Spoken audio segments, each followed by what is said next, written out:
This channel does not promote any violent, harmful, or illegal activities. All content provided by this channel is meant for an educational purpose only. SIR এর জন্য কেন্দ্রীয় নির্বাচন কমিশনের team এসেছে SIR এর পরিস্থিতি খতিয়ে দেখতে, মানে বাংলায় এক্সপেক্ট করা হচ্ছে খুব তাড়াতাড়ি এসআইআর শুরু হবে। হ্যাঁ, সেটা সবাই জানে, তো সেটা হবে, তো জানা নতুন কিছু তো না। নভেম্বর থেকে করবে, সেটা সবাই জানে। বাংলার মানুষও প্রস্তুত, আমরা তো প্রস্তুত। আমাদের সংগঠন আছে, শক্ত সংগঠন আছে। এখানে তো গাঁজাখুড়ি গপ্প বলে দিয়ে চলে গেলে হবে না। বিহারে কংগ্রেসের হয়তো শক্ত সংগঠন নেই, জানা নেই, কিন্তু আমাদের তো এখানে শক্ত সংগঠন রয়েছে। ইচ্ছা করলেই নাম্বার দিতে পারবে না, ইচ্ছা করলেই নাম্বার। আমরা প্রচেষ্টাটা ব্যর্থ করার তো চেষ্টা করব।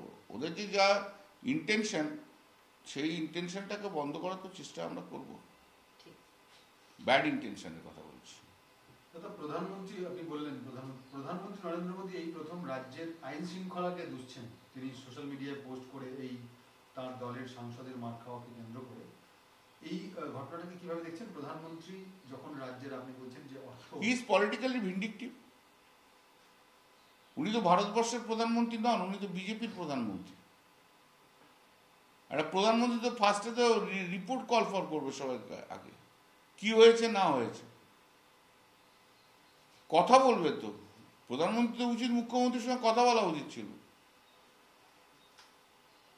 কিন্তু পলিটিসাইজ করতে হবে, তাই জন্য করছে। হি ইজ পলিটিক্যালি ভিন্ডিকটিভ, সবাই জানে। আর যত ভিন্ডিকটিভ হবে তত ও কাঁদবে 2026-এ। ওকে যা কাঁদতে হবে না নরেন্দ্র মোদীকে আর অমিত শাহকে, চোখের জলে না পশ্চিমবঙ্গে আবার বন্যা বয়ে যায়, এত কাঁদতে হবে।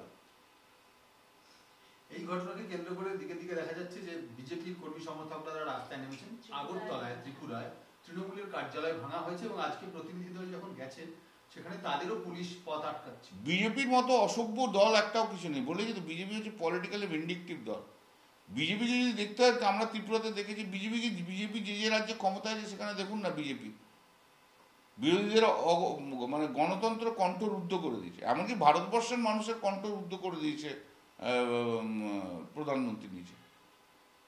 এই যে কালকে পরশুদিন chief justice of India B R. গাওয়াইকে যে জুতো ছুঁড়ে মারল গোঁড়া হিন্দু বলে, গোঁড়া হিন্দুরা কারা?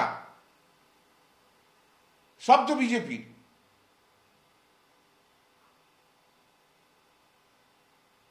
অন্য সময় 14 বার জয় শ্রীরাম করে চিৎকার করে বলবো আমাদের লোক। আজ মারলো বলে কিছু বলছে না, চুপ করে রয়েছে। অসভ্য বর্বরের দলের নাম হচ্ছে ভারতীয় জনতা পার্টি। এবং উগ্র হিন্দুত্ববাদ। ধর্মে কোনো উগ্রতা চলে না, অ্যাকসেপ্টেবল নয়। সেই হিন্দু হোক, মুসলিম হোক, বা অন্য কোনো ইয়ে হোক। বিজেপির লোক মেরেছে তো।